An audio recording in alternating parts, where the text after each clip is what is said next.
मंदिर बन गया, बन जाएगा, फिर क्या होगा? खाने मिलेंगे आपको, नौकरी मिलेगी आपको, आपके बच्चों को क्या वही लाइफस्टाइल मिलेगी जो हेमंत बिस्वा शर्मा और शिवराज सिंह चौहान और राजनाथ सिंह और अमित शाह के बच्चों को मिल रही है? अमित शाह का बेटा जय शाह, क्या क्रेडिबिलिटी है, क्या क्वालिफिकेशन है? दुनिया की रिचेस्ट स्पोर्ट्स बॉडी को वो हेड कर रहा है वो। आप सोचो आप कहां हो, सोचो आप कहां हो? आप किसी भी पार्टी से हो, किसी भी रिलीजन से हो। मेरा कहने का मतलब यह है, बार बार लोग मुझे फेसबुक पे कहते हैं कि साहब आप बताइए मुझे कि कैसे मतलब सक्सेस ये किया जाए। मैं कह रहा हूं कि आप सक्सेसफुल कैसे होंगे जब आपने अपनी पूरी जिंदगी का जो ऑब्जेक्टिव है उसको हेट प्रोपेगेट करने में आपने लगाया हुआ है। क्रिएटिव होने का और क्रिएटिविटी का पहला कंडीशन और वाहिद कंडीशन मेरे ख्याल में यह है कि आपको आपके माइंड को बिल्कुल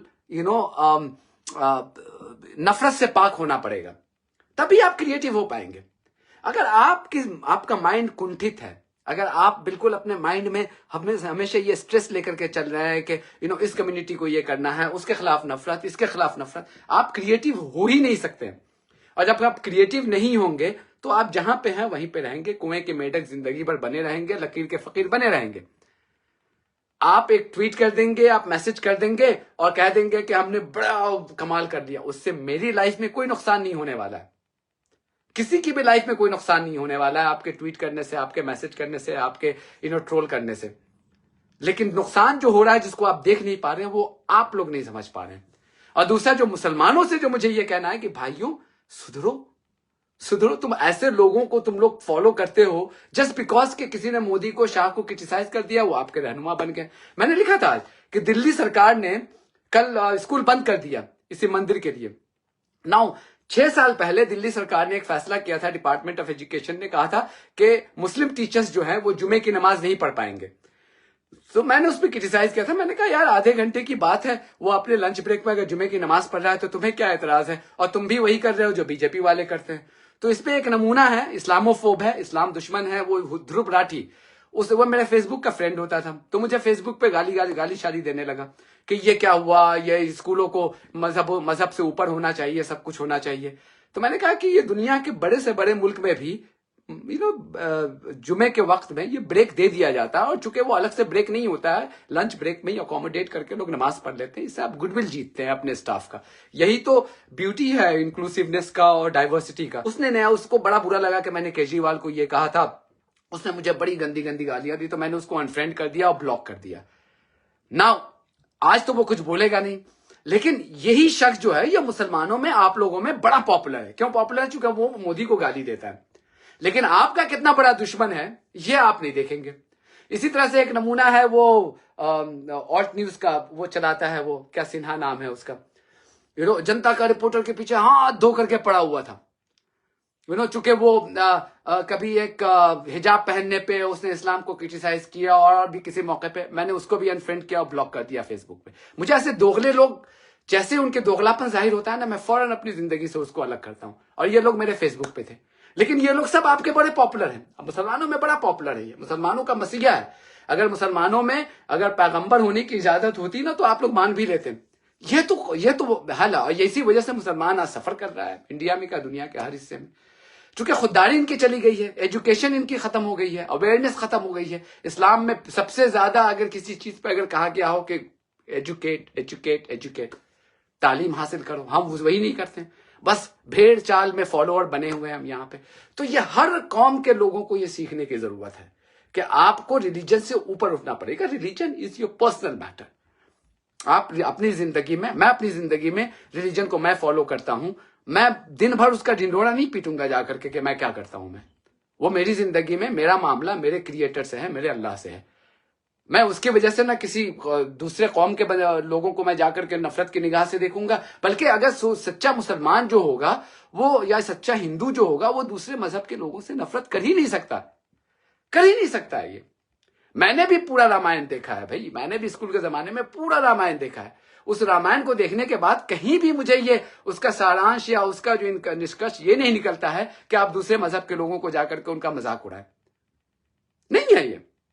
और इस्लाम को तो मैं जानता हूं, इस्लाम तो मेरी जिंदगी का हिस्सा है। मेरे मजहब में कहीं नहीं सिखाया गया कि किसी दूसरे मजहब को तुम जाकर के नफरत की निगाह से देखो, बल्कि हमारे जो प्रॉफिट है रसूल पाक सल्लल्लाहु अलैहि वसल्लम, उनकी जिंदगी आप देखें तो ऐसी कहानियों से, ऐसी एपिसोड से भरी पड़ी है जहां पे लोगों ने उनके अखलाक को, उनके किरदार को, उनके कैरेक्टर को देख करके इस्लाम कबूल कर लिया। इस्लाम कहते हैं तलवार से फैला, तलवार से ऐसे फैल जाता है, ये किरदार से फैलता है। तो वो किरदार आना चाहिए, वो हमने उस किरदार को खो दिया है। हमारे कौम का एक उस पर एक लंबी मतलब उस पर स्पीच दी जा सकती है कि हमारा फोकस हो गया है कि बकरीद में कितना महंगा बकरा कटेगा, बिरयानी हमें कितनी पाबंदी से मिलनी चाहिए, इन चीजों पे अगर हमारे पास पैसे आ गए तो कार कितना अच्छा ब्रांड का होना चाहिए ताकि हम लोगों को दिखा सके। इन्हीं सब चीजों में हम लग गए। और हिंदू कम्युनिटी में भी हम जो देख रहे हैं वो ये एक है कि अंधा फॉलोवर्स, अंध भक्ति जो है वो चल रही है। वो उससे आप कैसे इंपैक्ट हो रहा है वो कोई नहीं समझ रहा है। मुझे बड़ी तकलीफ होती है जब मैं फेसबुक लाइव करता हूं पर्सनल पेज से, तो लोग कहते हैं, सारे अपने जो बिहार के जो लोग हैं, खासकर यूपी के जो लोग हैं, बड़ी उम्मीद से कहते हैं कि कैसे हमें आपकी तरह कैसे आगे बढ़ा जाए, कैसे हम अपने बच्चों को आगे करें। हमारे पुराने दोस्त मिल गए बचपन के, वो कह रहे अपने बच्चों को कैसे किया जाए। फिर मैं जब उनसे ज्यादा बात करता हूं, समझने की कोशिश करता हूं, तो देखता हूं कि उनका सारा फोकस होता है मुझे मेरी तारीफ करते रहते हैं। जैसे उनको पता चलता है कि मैं बीजेपी को क्रिटिसाइज करता हूं, कहता अरे आपसे तो ये उम्मीद नहीं थी। मतलब आप, ये दो चीजें नहीं हो सकती हैं। आप पॉलिटिक्स ऑफ हेट को सपोर्ट करो और उसको प्रमोट करो और साथ में आप ये भी सोचो कि आप बड़े कामयाब हो जाओगे। ये नहीं होने वाला, ये नहीं होने वाला। मैं नोएडा में रहता हूं।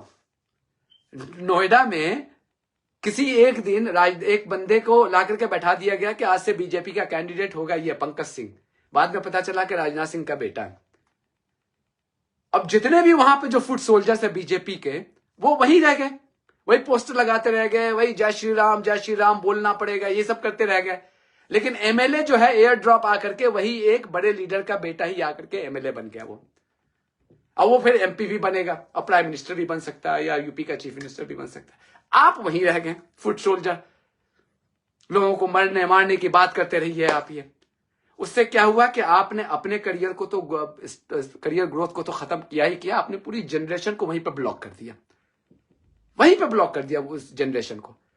खानदान में एक आदमी अगर पढ़ा लिखा हो जाए और तरक्की कर जाए तो वो अपने पूरे आने वाली जनरेशन को तो संवारता ही है और भी बहुत सारे लोगों के लिए तरह तरह के नए रास्ते निकाल देता है। अब आप चले गए हैं बस उसी में, भारत में रहना होगा तो राम राम कहना हो। क्या फायदा, इससे क्या आपने हासिल कर लिया? मान लिया जाए कि आपने मुझसे कहलवा भी दिया जय श्री राम, क्या हो गया उससे? फिर कभी सोचा है? या किसी 10 लोगों को आपने मार दिया, क्या हो गया उसके बाद से? बैठ सोचिए तो सही ना कि आपकी अपनी जिंदगी पे क्या इंपैक्ट पड़ रहा है। ये सोचने की कोशिश कीजिए ना। कोई आकर के कह दिया कि भाई चलो रैली निकालते हैं, उसको पीटते हैं, आपने पीट भी दिया जाकर के, पुलिस आपकी है तो कुछ होगा भी नहीं शायद आपके साथ। फिर उसके बाद क्या होगा? सोच के देखिए कि फिर उसके बाद क्या होगा, आप इससे आपको क्या फायदा हुआ? तो ये जो है, अगर आप लाइफ में अगर प्रोग्रेस करना चाहते हैं तो आपको नफरत से अपने आप को पाक करना पड़ेगा, आपके माइंड को, आपकी पूरी सिस्टम को नफरत से पाक करना पड़ेगा। हाँ, अगर आपको उसी में अगर खुशी मिलती है वही करें तो गुड लक टू यू।